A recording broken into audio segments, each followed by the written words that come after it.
Oke, baik, kita mulai. Hari ini kita akan bahas tentang framework information system atau sebuah kerangka tentang bagaimana mendevelop sebuah sistem informasi.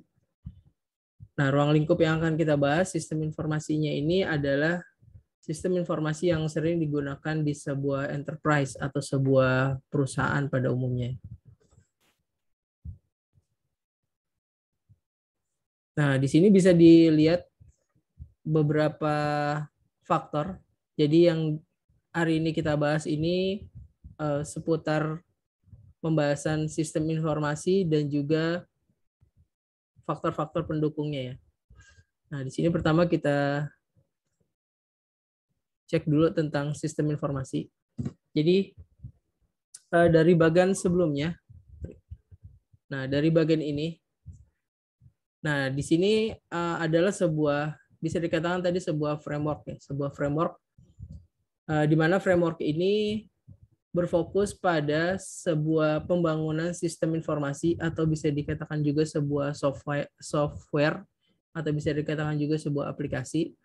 Nah, pada intinya sih bisa dikatakan sebuah sistem informasi gitu ya. Kalau misalkan sistem informasi itu gabungan dari beberapa aplikasi atau software yang kompleks. Nah, di sini nanti sistem informasi itu dipengaruhi oleh beberapa faktor. Ada yang namanya stakeholder, ada yang namanya proses, teknologi, dan juga bisnis.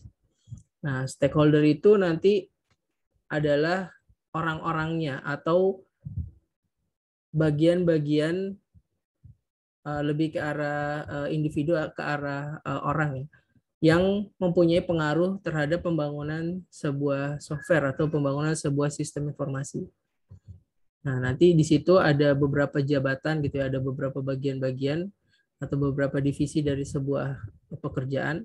Nah, semua yang berpengaruh atau mempunyai peran di dalam pembangunan sistem informasi itu dikatakan stakeholder. Nah, terus kemudian di sebelah kanan dari sistem informasi, dari bagian sistem informasi ada yang namanya proses. Nah, proses ini lebih ke arah cara atau lebih ke arah bagaimana software atau sistem informasi ini nanti dibangun. Nah, proses ini bisa dikatakan juga sebuah metode atau sebuah tahapan, sebuah tata cara yang digunakan untuk membangun sebuah sistem informasi. Nah, proses atau metode ini berbeda-beda dan jenisnya juga banyak tergantung dari kebutuhan seperti apa model sistem informasinya, seperti apa model project-nya, dan seperti apa sistem yang akan dibangun atau cara kerja yang akan diterapkan. Itu nanti berpengaruh kepada metode atau model proses yang akan dibangun, yang akan digunakan dalam membangun sistem informasi. Nah, terus kemudian di bagian bawah itu ada yang namanya teknologi. Jadi di bagian bawah ada teknologi, di bagian atas ada yang namanya pengaruh bisnis. Nah, teknologi dan pengaruh bisnis ini, nah ini adalah faktor yang mempengaruhi bagaimana bentuk dari sebuah sistem informasi nantinya. Misalkan dari bagian teknologi nanti yang akan digunakan adalah teknologi, tentu teknologi yang terbaru yang sekarang saat ini sedang booming atau sedang marak digunakan. Nah, maka bentuk sistem informasi tersebut akan mengikuti dari perkembangan teknologi yang saat ini sedang banyak gitu atau sedang digunakan. Nah, terus kemudian pengaruh bisnis juga tentunya akan pengaruhi bentuk dari sistem informasinya tersebut. Jadi model bisnis apa yang saat ini sedang marak atau sedang booming juga, nah itu akan pengaruhi kemampuan atau fitur dari sistem informasi ataupun software yang akan dibangun. Nah, mari kita bahas semua bagian ini secara perlahan. Nah, di sini ada yang namanya sistem informasi atau bisa dikatakan juga sebuah produk ya. Jadi memang yang akan dibangun itu kan software atau sistem informasinya ini, maka sering dikatakan ini adalah sebuah produk. Nah, produknya ini bisa berbentuk tadi software, sebutannya banyak, bisa bentuknya software, bisa bentuknya web ataupun portal aplikasi ataupun sebuah aplikasi atau ya dikatakan sebuah sistem gitu ya, kalau nanti dia bentuknya kompleks. Nah, di sini ada beberapa definisi, jadi yang harus kita pahami juga. Jadi yang pertama, sistem. Apa itu sistem? Nah, sistem ini bisa dikatakan juga gabungan dari beberapa komponen. Gabungan dari beberapa komponen yang saling berkaitan. Nah, terus kemudian dia juga terintegrasi, artinya berkaitan dan juga terhubung satu sama lain dengan tujuan yang sama, gitu ya, dengan mempunyai tujuan ataupun manfaat yang sama, gitu. Jadi contohnya misalkan kalau ada sebuah sistem cara kerja rem gitu ya. Nah, itu pasti kan ada beberapa komponennya gitu, ada beberapa bagiannya. Apakah itu kanvasnya atau apakah itu cakramnya ataupun itu tuasnya. Nah, itu mereka bekerja masing-masing, tapi tujuannya sama, yaitu untuk melakukan sebuah pengereman pada kendaraan. Nah, begitu juga dengan sistem yang dimaksud di sini. Nah, jadi dasarnya sebuah sistem ya berarti gabungan dari beberapa komponen yang saling terkait atau terintegrasi dengan tujuan yang sama. Nah, nanti tinggal digabungkan dengan kata apa sistem tersebut, kata sistem tersebut. Nanti ya apa namanya? Ya tujuannya ke arah kata yang akan digabungkan tersebut. Contohnya misalkan nanti ada sistem informasi gitu ya. Berarti ya gabungan dari beberapa komponen yang mempunyai tujuan dan juga manfaat yang sama, yaitu untuk mengelola sebuah informasi.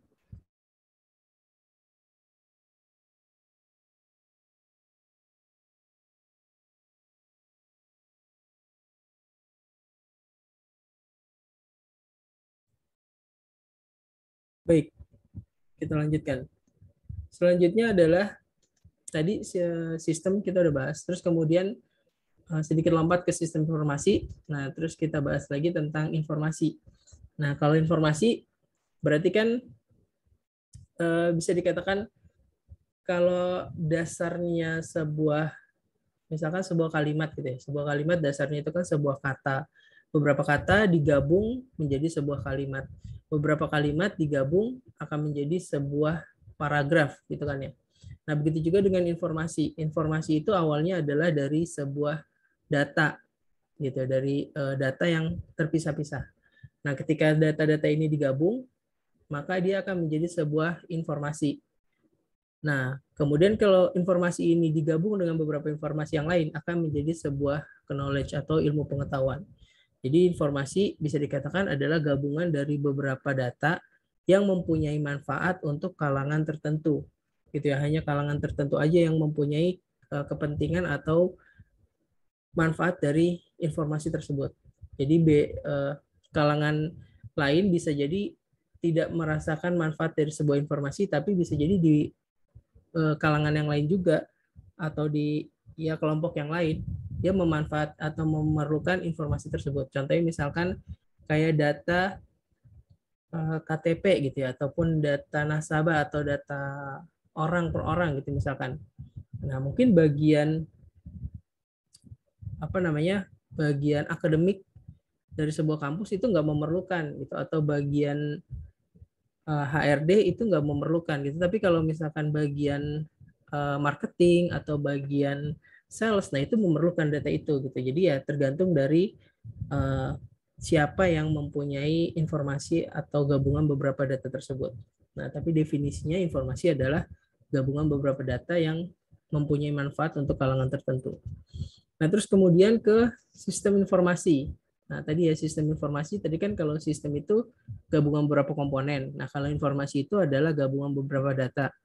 Nah, kalau sistem informasi ini, ya berarti dia bisa dikatakan gabungan dari beberapa komponen informasi gitu yang saling terhubung, yang mempunyai tujuan dan manfaat tertentu untuk suatu kelompok atau suatu kalangan.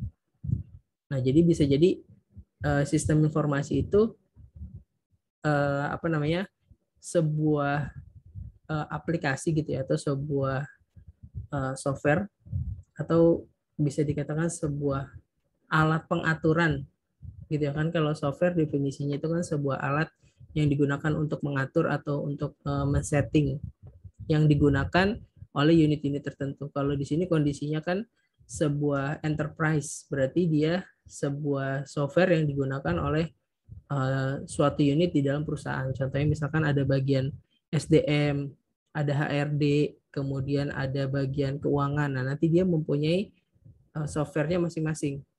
Nah, karena dia satu perusahaan, maka dia harus saling terintegrasi atau saling terhubung. Gitu ya. Gunanya biasanya sistem informasi ini digunakan untuk memasukkan data, gitu, memproses, menyimpan, menyediakan data yang diolah, gitu ya, untuk keperluan organisasi atau untuk keperluan perusahaan yang mempunyai tujuan yang sama, yaitu untuk memajukan perusahaan tersebut, gitu ya. Nah, terus kemudian ada juga yang namanya teknologi informasi. Nah, teknologi informasi ini bisa dikatakan sebuah istilah, gitu ya, sebuah istilah yang menggambarkan yaitu gabungan dari teknologi komputer. Nah, teknologi komputer itu biasanya kan bentuknya hardware dan software dengan teknologi telekomunikasi yang bentuknya seperti data, gambar, dan juga jaringan. Nah, itulah disebut dengan teknologi informasi, yaitu gabungan atau kombinasi antara teknologi komputer, hardware dan software dengan teknologi telekomunikasi atau biasanya dalam bentuk data, gambar, suara, video, dan jaringan. Itu yang didefinisikan dengan teknologi informasi. Nah, terus kemudian di sini ada beberapa jenis sistem informasi. Ada yang namanya TPS ataupun Transaction Processing System. Nah, biasanya ini digunakan di dalam perusahaan bagian admin, gitu ya. Bagian administrasi dia menggunakan software namanya TPS secara global. Terus kemudian ada juga yang namanya MIS atau Management Information System. Nah, ini biasanya software atau tools yang digunakan oleh bagian manajemen. Ada juga yang namanya DSS atau Decision Support System. Nah, ini digunakan untuk pengambilan keputusan di level manajerial. Ada juga yang namanya IS atau Expert System. Nah, ini sama ya, biasanya digunakan oleh bagian ahli-ahli gitu atau bagian divisi expert sebuah perusahaan. Terus kemudian juga ada yang namanya CSS, Collaboration Computer System, gitu ya. Nah, di mana nanti si software ini bisa melakukan sebuah kolaborasi dengan bagian-bagian yang lain. Atau ada juga yang namanya OAS atau Automatization Application System, gitu ya. Jadi sebuah software yang bisa menggunakan dari data-data yang udah ada, dia secara otomatis gitu mengolah data tersebut. Nah, ini di sini ada contoh beberapa software atau beberapa aplikasi atau beberapa sistem informasi yang biasa digunakan di dalam sebuah perusahaan. Nah, ini ada yang namanya ERP atau Enterprise Resource Planning. Nah, ini semuanya disebutnya juga dengan Enterprise Application System atau sistem informasi yang digunakan di dalam sebuah enterprise. Contohnya di sini. Di sini ada customer. Nah, dia nanti kalau mau berkomunikasi atau mau bertransaksi dengan bagian perusahaan, nih ya, ini sebuah perusahaan yang di tengah ini. Dia menggunakan sebuah aplikasi, yaitu namanya Customer Relationship Management. Gitu ya, biasanya kalau misalkan kalian mau belanja online, nah kalian kan pakai aplikasi transaksi ya untuk melakukan atau e-commerce gitu ya, untuk melakukan transaksi dengan perusahaan atau toko tersebut. Nah, nanti setelah transaksi tersebut biasanya terjalin hubungan gitu ya. Jadi antara pelanggan dan penjual. Nah, itu nanti dia akan mengajukan diskon atau menawarkan barang segala macam. Nah, itu dia masuk ke dalam aplikasi CRM. Nah, terus kemudian dengan pihak luar yang lain, jadi kalau customer ini kan pihak luar, dengan pihak luar yang lain misalkan dengan supplier dan distributor. Nah, supplier dan distributor ini dia kan yang memasok barang misalkan ya untuk perusahaan tersebut. Nah, itu biasanya dia juga berkomunikasinya menggunakan aplikasi, yaitu namanya aplikasi SCM atau Supply Chain Management. Misalkan akan kebutuhan bahan baku atau kebutuhan nyetok barang lagi gitu, misalkan ketika barang yang mau dijual sudah habis, nah itu dia cukup menggunakan aplikasi. Nah, nanti di dalamnya, di dalam sebuah perusahaan, nah itu dia mempunyai sistem lagi, sistem informasi yang biasanya dipakai oleh masing-masing divisi. Misalkan ada divisi finance, ada HR, ada marketing and sales, ada operation management. Nah itu dia pakai aplikasi masing-masing. Tapi mereka datanya selalu terhubung atau terintegrasi gitu ya. Karena nanti hasil pengolahan data yang digunakan itu akan dipakai oleh level manajerial untuk mendapatkan informasi.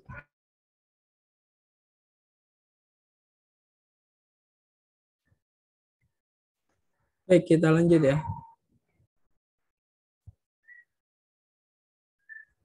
Nah, di sini juga ada contoh aplikasi SCM, Supply Chain Management. Nah, di mana di sini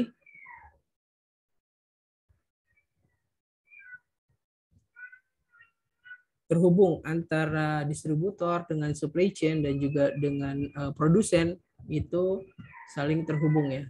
Nah, ya, ini prosesnya gitu ya. Jadi misalkan dari pertanian, kemudian diolah di pabrik, terus didistribusikan, kemudian masuk ke dalam distribusi center, kemudian dikirim ke seller gitu ya, oleh supplier. Nah, baru sampai ke pengecer.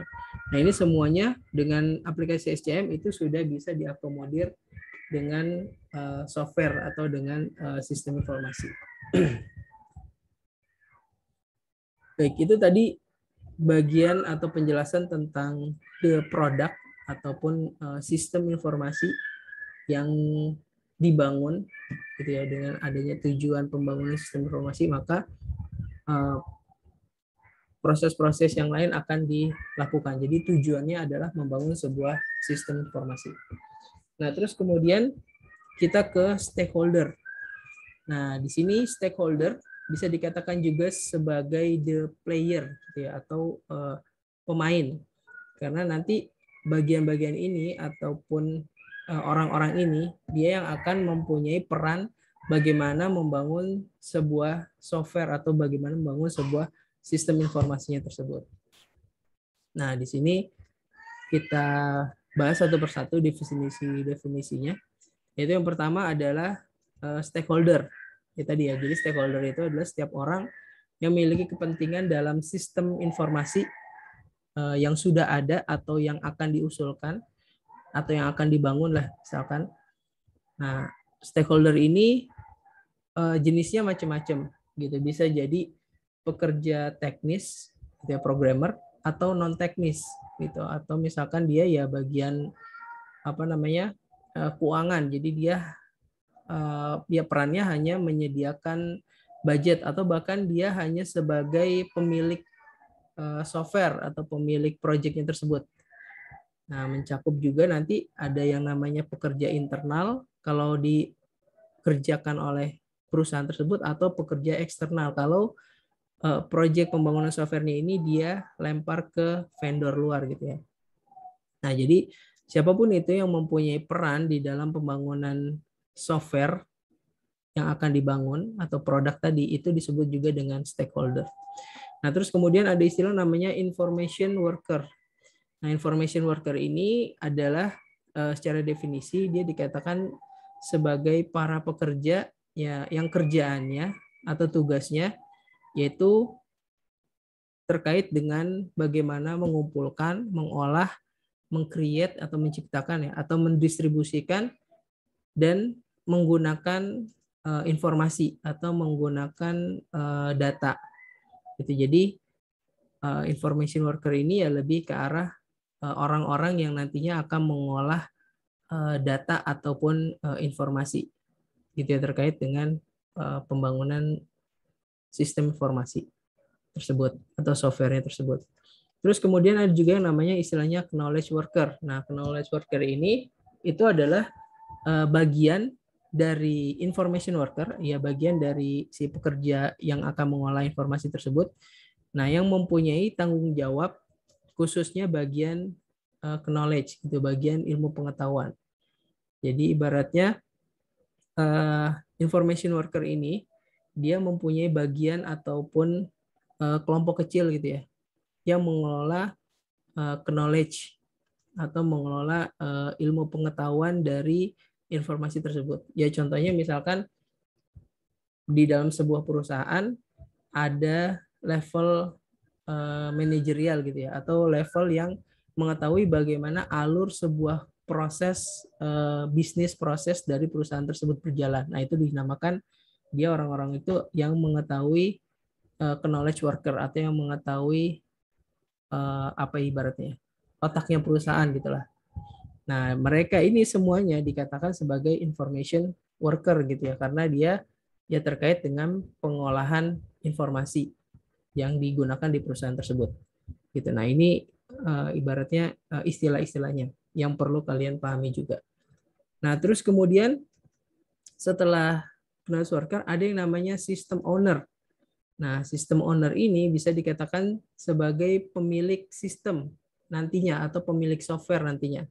Nah, biasanya system owner ini itu adalah sebuah apa namanya ya, sebuah orang yang memberikan sponsor atau yang memberikan dana lah, atau yang akan mendanai proyek pembangunan software tersebut atau pembangunan sistem informasi tersebut. Nah, biasanya dia bentuknya bisa jadi perorangan, kayak misalkan direktur gitu, atau lebih tinggi lagi gitu ya, pemilik perusahaan, atau dalam bentuk organisasi kayak misalkan advokat eksekutif gitu, atau ya kayak steering committee gitu, jadi pemegang saham kayak gitu. Nah, dia biasanya nanti tanggung jawabnya hanya mendanai proyek tersebut, proyek pengembangan atau pemeliharaan sistem informasi yang akan dibangun. Nah, jadi bisa dikatakan dia sebagai sistem owner atau pemilik sistem, pemilik sistem informasi atau softwarenya. Nah, terus kemudian ada yang namanya nanti user, atau bisa juga dikatakan sistem user. Nah, user ini dia adalah orang yang akan menggunakan software atau sistem informasi tersebut. Atau bisa dikatakan juga sebagai customer yang akan menggunakan atau yang akan mengolah informasi terkait dengan sistem yang akan dibangun. Contohnya dia yang nanti menginput, terus kemudian memvalidasi, menyimpan, melakukan pertukaran data. Ya pokoknya dia yang nantinya make sistem yang akan dibangun. Nah, biasanya kalau user ini bisa jadi terbagi menjadi dua, ada yang internal user sama external user. Kalau internal user ya berarti orang-orang yang kerjaannya di dalam perusahaan tersebut gitu. Misalkan dia admin, ataupun misalkan dia staff teknis atau bagian service center, atau bisa juga kalau misalkan softwarenya ini untuk perusahaan apa namanya, untuk bagian yang lebih tinggi, ya bisa jadi dia sebagai supervisor ataupun sebagai manajer. Ya pokoknya nanti dia akan membangun atau yang akan menggunakan software tersebut. Bisa juga dia sebagai pihak luar gitu ya. Kalau misalkan ya di aplikasi ini dibangun untuk berhubungan dengan pihak luar. Contohnya kayak e-commerce gitu. Dia berarti kan ada sisi pembeli yang menggunakan, itu kan pihak luar. Atau tadi supply chain management. Nah, berarti dia sebagai pihak luar, yaitu sebagai supplier atau penyedia barang. Misalkan seperti itu. Nah, itu yang dinamakan dengan user. Nah, terus kemudian ada juga yang namanya designer. Nah, designer ini biasanya dia yang akan mendesain bagaimana bentuk bisnis proses dari sebuah sistem informasi ataupun alur proses data dari sistem informasi tersebut.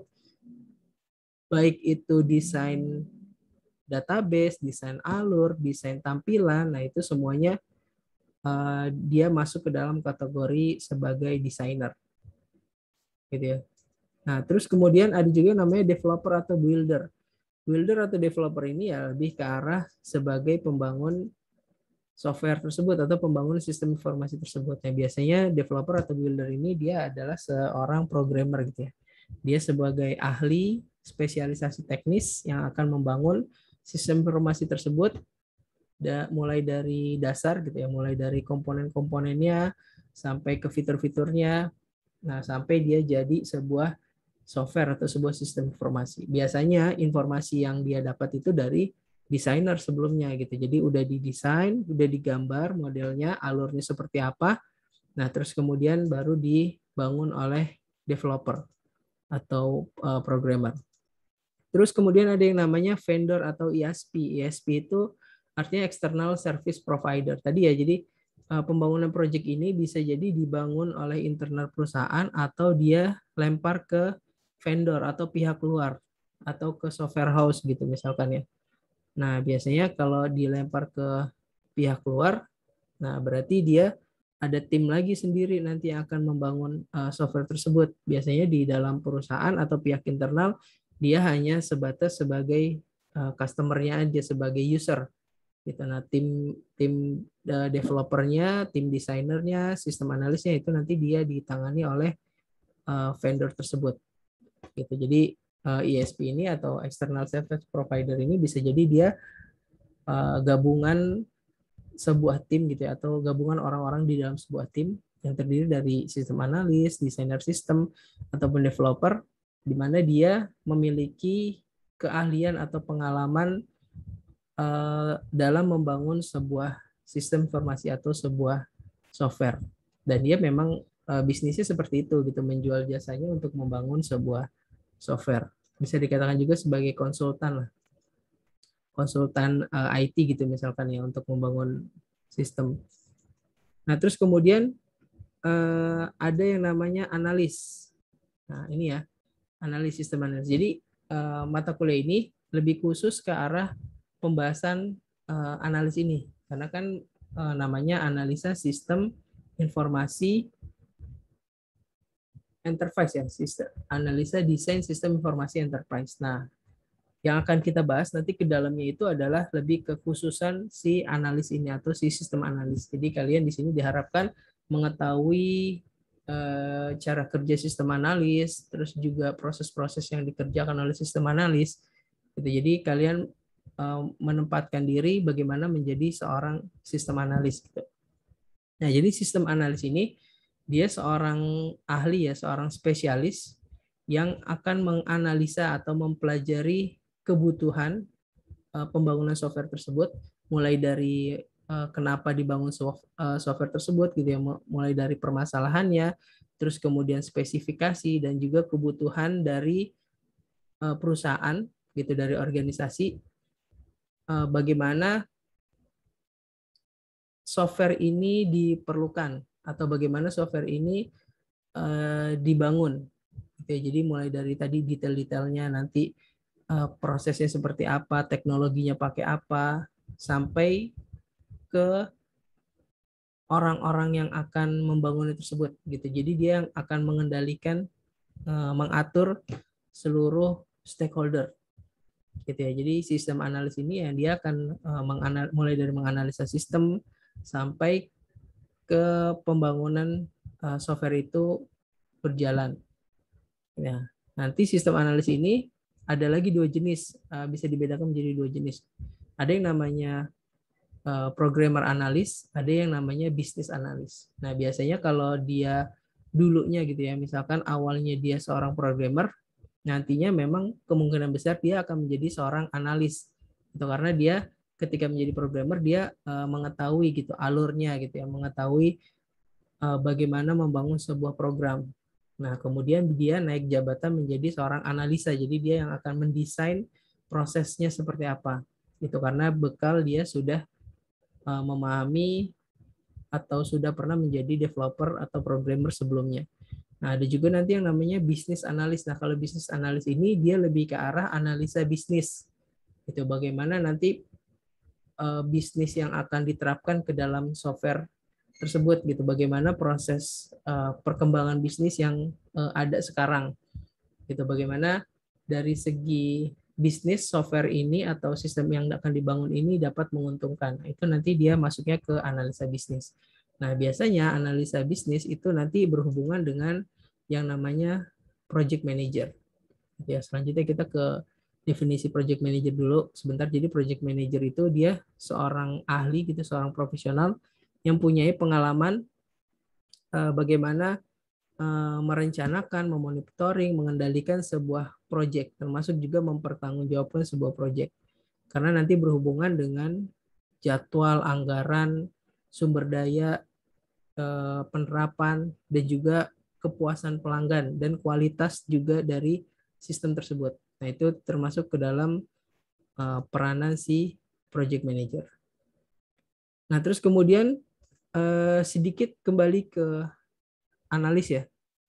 Jadi si analis ini nanti dia mempunyai peran. Nah, dia mempunyai peran itu sebagai penghubung, sebagai penjembatan dengan seluruh stakeholder, gitu ya. Karena dia mempunyai peran penting, nah maka dia harus bisa berkomunikasi dengan seluruh stakeholder. Nah, maka dari itu untuk menjadi seorang sistem analis dibutuhkan kemampuan dan juga skill, gitu ya, yang sedikit banyak harus dipenuhi atau harus dimiliki. Contohnya misalkan dia harus punya pengetahuan tentang teknologi informasi, tentunya ya dia harus tahu gitu ya tentang perkembangan teknologi informasi. Kemudian dia juga punya pengalaman terkait dengan pemrograman komputer atau juga mempunyai keahlian. Jadi dia sebelum menjadi sistem analis dia harus mempunyai atau memiliki pemahaman terkait dengan programming komputer.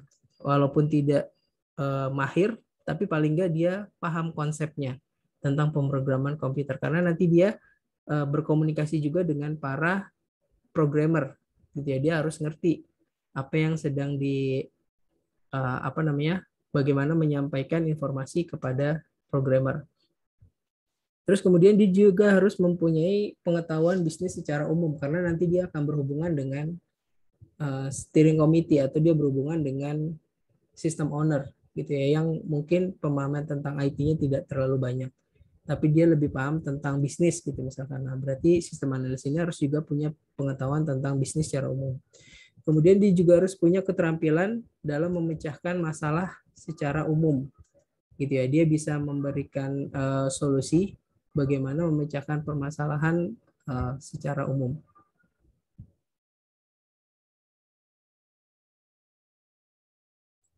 Nah, terus kemudian skill yang lain, dia juga harus mempunyai kemampuan berkomunikasi secara interpersonal.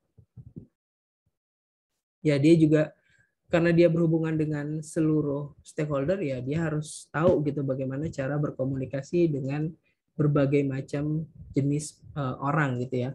Terus kemudian dia juga harus mempunyai keterampilan dalam membangun hubungan antar personal, gitu. Kadang kan orang-orang dalam berkomunikasi harus harus ada ikatan baik, gitu ya. Jadi jangan sampai ada gap ataupun jangan sampai ada permasalahan antar personal. Biasanya kalau ada permasalahan nanti mempengaruhi pekerjaan atau proyek. Nah, terus dia juga harus fleksibel dan juga beradaptis atau mampu beradaptasi ke dalam semua lingkungan.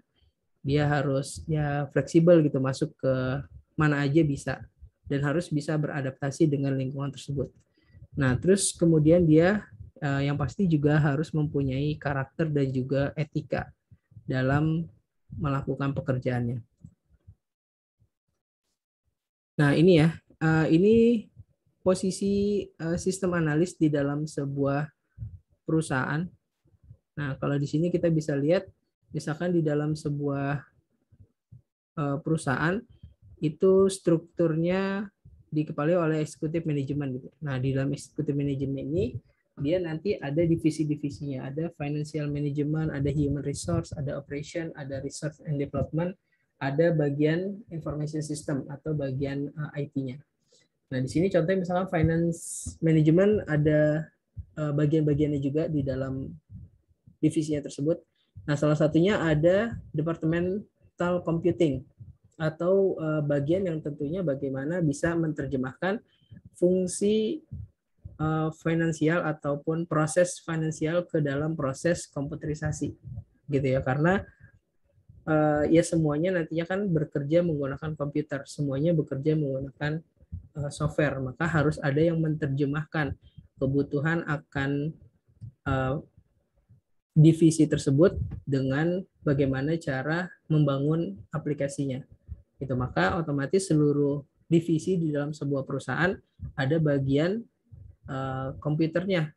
gitu, karena dia nanti yang akan menerjemahkan bagaimana proses dari setiap divisi bisa dibangunkan software atau sistem informasinya.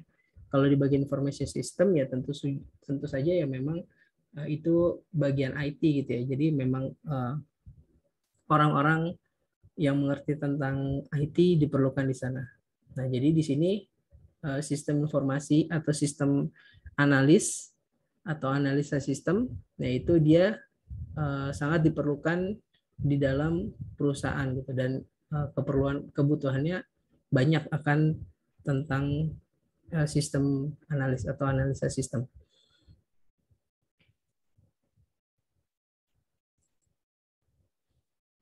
Nah, terus kemudian letak analis di dalam sebuah project.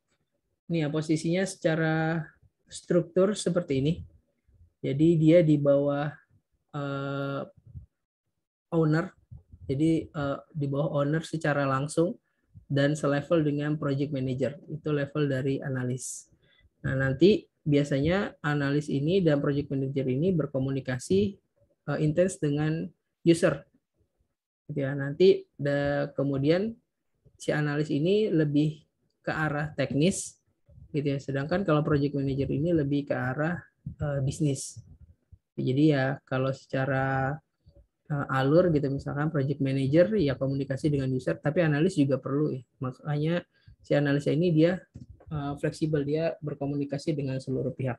Nah, khususnya dengan bagian teknis gitu, developer, desainer dan juga turunannya, nah itu dia komunikasinya dengan analis. Oke, itu tadi terkait dengan stakeholder ya. Jadi tadi juga termasuk dengan perannya analis. Salah satunya dia harus punya etika gitu ya. Kalau di dalam komputer biasanya kan etikanya itu kayak contohnya jangan menggunakan komputer untuk merugikan orang, jangan mengganggu pekerjaan komputer orang lain gitu ya. Jangan mengintai dokumen file komputer orang lain, tidak boleh mencuri data, tidak boleh menggunakan orang lain untuk menggunakan komputer untuk menyebarkan berita palsu gitu ya. Tidak boleh mengcopy software ataupun tidak boleh menggunakan resource komputer lain dan seterusnya. Biasanya etikanya seperti itu yang harus dipahami. Nah, terus kemudian setelah sistem informasi, kemudian ke stakeholder, selanjutnya kita ke proses. Nah, proses ini adalah bisa dikatakan sebuah metode atau tahapan-tahapan atau cara-cara atau best practice ataupun pengalaman-pengalaman yang pernah dilakukan sebelumnya oleh para ahli ataupun ya para pengembang software gitu ya, yang akan digunakan dalam membangun software atau sistem informasi tersebut. Pada umumnya memang sudah ada metode yang sering digunakan, contohnya ada SDLC atau Software Development Cycle, ada juga Waterfall, Spiral, Scrum, Prototype, EX, dan segala macam. Bentuknya macam-macam.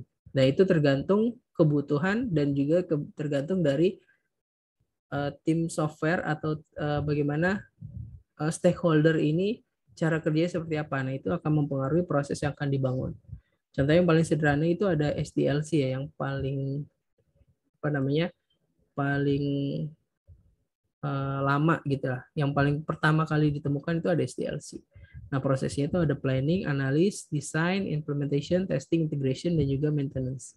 Nah, ini proses dasar yang umumnya memang digunakan, nanti dikembangkan ke dalam metode yang lain. Contohnya waterfall, spiral, scrum, dan juga prototype, semua basic dasarnya menggunakan SDLC.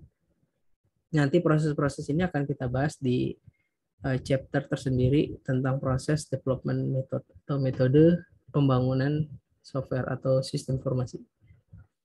Nah, terus kemudian setelah proses, kita lanjut ke teknologi driver, arahan teknologi. Ini ya, di teknologi driver ini teknologi-teknologi yang akan mempengaruhi bagaimana bentuk software yang akan dibangun atau bentuk sistem informasi yang dibangun. Contohnya misalkan terkait dengan jaringan dan juga internet. Nah, di sini kan ya tentunya ketika sudah menggunakan jaringan atau network dan juga internet, berarti kan aplikasi atau sistem yang akan dibangun harus mempunyai kemampuan berbasiskan web gitu ya, harus bisa diakses secara masif gitu, harus atau bisa diakses secara online. Nah, berarti ya basicnya aplikasi tersebut berbasis web. Nah, terus kemudian bisa juga nanti digunakan dalam penggunaan network gitu, atau misalkan networknya terdiri dari mainframe dengan model sistem time sharing, terus juga bisa diterapkan di dalam server jaringan, atau bisa diterapkan juga dalam berbagai desktop dan bisa digunakan secara share teknologi gitu ya, atau data share gitu. Jadi datanya bisa tersebar, bisa digunakan secara bersama-sama. Terus kemudian teknologi jaringannya juga bisa diperluas gitu, misalkan menggunakan XHTML ataupun XML. Terus juga scripting language-nya juga harus diperhatikan ketika membangun berbasis web ya, sistem informasi berbasis web. Harus menggunakan web specific programming language, intranet, extranet, portal, dan juga web service gitu. Contoh-contohnya yang biasa digunakan di dalam penggunaan teknologi jaringan dan juga internet. Nah, terus kemudian faktor yang lain adalah penggunaan mobile dan juga teknologi wireless. Ya, sekarang kan sudah booming ya menggunakan Android gitu, ataupun menggunakan apa namanya OIS gitu ya, menggunakan Apple. Nah, itu berarti teknologinya harus bisa mengakomodir itu, harus bisa membangun dengan menggunakan platform tersebut. Gitu ya, sudah bisa menggunakan apa namanya? Ya, teknologi mobile gitu lah. Nah, terus kemudian teknologi based on object. Nah, berarti pembangunan softwarenya atau sistem informasinya harus bisa menggunakan teknologi berbasiskan dengan objek atau objek teknologi berbasis objek. Nah, itu di mana teknologi software yang mendefinisikan sistem dalam objek yang mengkonsolidasikan antara data dan juga perilaku itu menjadi objek. Jadi objeknya itu bisa di reusable, bisa di extensible, object oriented programming istilahnya. Nah, jadi apa namanya, bisa digunakan lagi gitu ya. Jadi tidak perlu didefinisikan atau tidak perlu dibuat berkali-kali. Kalau fiturnya sama, terus kemudian apa namanya prosesnya sama, ya tinggal dijadikan object oriented gitu ya, programming. Terus kemudian model kolaboratif teknologi. Nah, ini juga softwarenya atau sistemnya juga harus bisa mengakomodir bagaimana menggunakan kolaboratif teknologi. Jadi artinya bisa dilakukan secara bersama-sama gitu, bisa dilakukan secara masif dengan orang yang berbeda-beda gitu. Jadi misalkan user A ngupdate data, user B udah harus langsung bisa ngelihat hasilnya dan juga sudah mempengaruhi proses yang dia lakukan gitu. Jadi teknologi yang digunakan menggunakan kolaboratif. Nah, terus juga harus memperhatikan aplikasi-aplikasi perusahaan yang ada. Contohnya kayak ERP, SCM, CRM, EII. Nah, itu juga harus bisa mengakomodir software-software tersebut gitu ya. Jadi tinggal dihubungkan gitu antar software yang udah ada. Nah, ini harus bisa saling terhubung. Teknologinya juga harus bisa seperti itu. Itu tadi dari arahan teknologi. Selanjutnya yang terakhir itu adalah arahan bisnis.